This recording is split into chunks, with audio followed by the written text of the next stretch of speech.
अस्सलामु अलैकुम दोस्तों।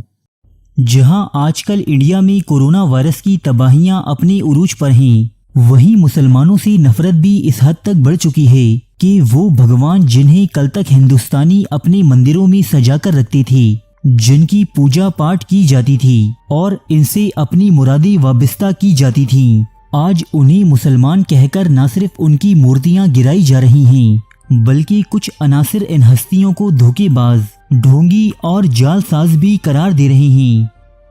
मुसलमान है, ठीक है। 1900 में कोई मरे हैं, उंगली लगाओ, सुखदेव की, भगत सिंह की, चंद्रशेखर की, राजगुरु की। इस मुसलमान की मूर्ति में जो क्या मतलब? यहाँ बात हो रही है शिरडी के साईं बाबा की, जिन्हें लेकर हिंदुस्तान के मीडिया और अदालतों में काफी बहसो मुबाहिसा हो रहा है। एक गिरोह का मानना है कि साईं नाम का ये आदमी एक मुसलमान था जो नमाजी पढ़ता था और एक अल्लाह का मानने वाला था, तो ये शख्स हिंदुओं का भगवान क्यों कर हो सकता है, जबकि इसके बरक्स हिंदुओं का ही एक गिरोह ये कहता है कि साईं बाबा को मुसलमान कहकर इनकी आस्था यानी अकीदत को ठेस पहुंचाई जा रही है। वो और इनके खानदान बरसों से साईं बाबा के भक्त हैं और इनकी पूजा करते चले आ रहे हैं। किसी को भी ये हक नहीं पहुंचता कि वो हमारे भगवान की बेहुरमती करे। हिंदुस्तान के मुख्तलिफ इलाकों में ये मामला इस कदर शिद्दत इख्तियार कर गया है कि साईं बाबा के नाम से कायम मंदिर गिराए जा रहे हैं और इनकी मूर्तियां उखाड़ उखाड़ कर दरिया में फेंकी जा रही हैं। अब सवाल ये है कि आखिर कौन हैं ये साईं बाबा? क्या ये वाकई मुसलमान थे? और अगर वो मुसलमान थे तो ये बात अब तक हिंदुओं को क्यों नहीं बताई गई? तो आइए कुछ रोशनी डालते हैं साईं बाबा की जिंदगी पर कि जिन्हें हिंदू भगवान का अवतार कहते हैं। साईं बाबा की जिंदगी के इब्तिदाई अदवार के बारे में तारीख में कोई मालूमात नहीं मिलती, मगर सौने निगारों के मुताबिक इनकी पैदाइश 1838 से 1842 ईस्वी के दरमियान में हुई। इनका मकामी पैदाइश निजाम दक्कन की रियासत का एक गांव पत्थरी बताया जाता है। ये 16 साल की उम्र में शिरडी नाम के एक गांव में आए, जो महाराष्ट्र के जिले अहमदनगर में वाक़े है। यहाँ इन्होंने एक नीम के पेड़ के नीचे रहना शुरू किया और एक मुद्दत तक यहीं रहे। मकामी लोग यहाँ से गुजरते तो इन्हें मुराकबे की हालत में बैठा देखते।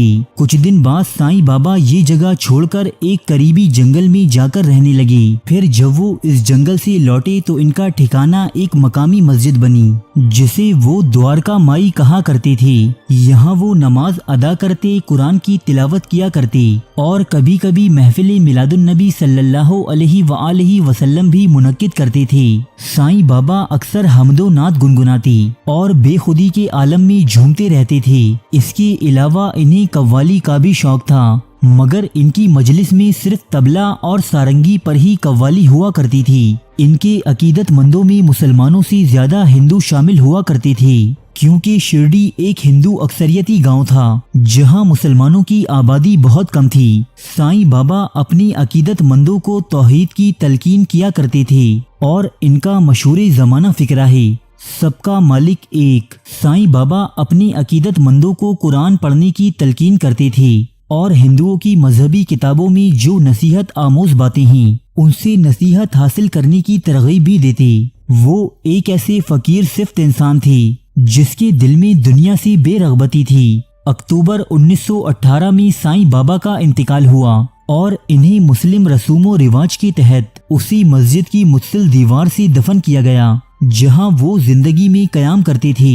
साईं बाबा की जिंदगी में ही इनकी कयाम गाह के बाहर अकीदतमंदों की एक कतार लगी रहती थी। शिरडी के लोगों ने बहुत सी सच्ची और झूठी करामात साईं बाबा से मंसूब कर रखी थीं। साईं बाबा की कब्र पर लोगों की आमद का ये सिलसिला उनकी मौत के बाद भी यूं ही चलता रहा। चूँकि शिरडी एक हिंदू अक्सरियती गांव था, इसी वजह से यहाँ के लोगों ने साईं बाबा की तालीमात को हिंदू रंग देना शुरू कर दिया। इनके मजार पर साईं बाबा की एक बड़ी सी मूर्ति नस्ब करके इसे एक मंदिर का रूप दे दिया गया। शिरडी के लोगों का ये तजर्बा बहुत कामयाब रहा। दूर दराज से मुख्तलिफ मज़ाहिब के लोग साईं बाबा की करामात सुन सुनकर शिरडी आया करते और चंदे की मद में लाखों रुपए के चढ़ावे यहाँ चढ़ाया करते। इसे एक मुनाफा बख्श कारोबार समझते हुए हिंदुस्तान के मुख्तलिफ शहरों में साईं बाबा के नाम से मंदिर खुलने लगे। आमदनी के इस सिलसिले में इजाफा उस वक्त हुआ कि जब साईं बाबा पर कुछ बॉलीवुड फिल्म्स और टीवी ड्रामे बने। हिंदुस्तानी मीडिया ने साईं बाबा को रातों रात एक मुनाफा बख्श ब्रांड बना दिया। इतना मुनाफा बख्श के साईं ब्रांड की ये तहरीक हिंदुस्तान से निकलकर अमेरिका, इंग्लैंड, मलेशिया, अफ्रीका और मुत्तहदा अरब अमारात तक जा पहुंची। आज साईं बाबा के ये मंदिर करोड़ों रुपए माहाना की आमदनी इकट्ठा कर रहे हैं। कुछ अरसा पहले एक अकीदतमंद की जानिब से साईं बाबा के मंदिर में 2 हीरे बतौरे नजराना पेश किए गए, जिनकी कीमत करोड़ों में थी। पिछली कुछ दहाइयों में साईं बाबा की शोहरत इस हद तक बढ़ चुकी है कि बहुत से जालसाज लोग सस्ती शोहरत हासिल करने के लिए साईं बाबा के पुनर्जन्म का दावा भी करते हैं। वही साईं बाबा जो अपनी सारी जिंदगी एक अल्लाह की इबादत का दर्ज देते रहे, उनके नाम से कायम ये मंदिर शिर्क और गुमराही का गढ़ बने हुए हैं। लेकिन दोस्तों, ये शिर्क और गुमराही सिर्फ साईं बाबा के नाम से मंसूब नहीं, बल्कि हिंदुस्तान में हर उस शख्सियत का मंदिर बना देना एक आम सी बात है कि जिसके नाम पर चंदे बॉक्स को भरा जा सके। भारत में करोड़ों देवी देवताओं के साथ साथ मशहूर शख्सियात जैसे अमिताभ बच्चन, रजनीकांत, सचिन तेंदुलकर और यहाँ तक कि नरेंद्र मोदी की मूर्तियों से सजे मंदिर भी पाए जाते हैं।